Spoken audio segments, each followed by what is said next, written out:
Gerai, pergalingai jaučiuosi, kaip nugalėtojas. Likus 3 minutėm po savo tritaškio, kimėdė tritaškį ir komanda įsivežė 13 taškų, ten parodė pirštu į tiesiog pasidį signalą. Parodžiau, kad mes būsim pirmi ir viskas. Čia kas be ko. Kaip sakoma, ką rodžiau, tą rodžiau, bet jie patys turbūt suprato, ką aš rodžiau, man nėra skirtumą, bet parodžiau taip, kad mes būsime šiandieną pirmi ir šiandieną nugalėjom Kaune, o kaip sakoma, jeigu Kauno negali net... Jeigu Kauno, čia aš nežinau, kas jūs remia, negali net aprūpinti normalios apsaugos iš salės išeiti, nežinau, įdomu. Vis tiek jie turėjo pasiruošti tokiem dalykam. Tai galim sakyti, kad iš esmės Žalgirio fanai nelabai moka pralaimėti.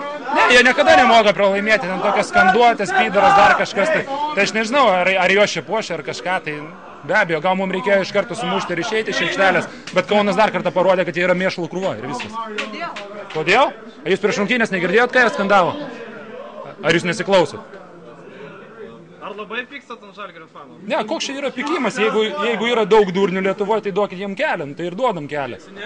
O kitas, kai išeina kažkas tau trenkia į veidą, tai ką čia yra normalu, tai aprūpinkit normalią apsaugą ir viskas.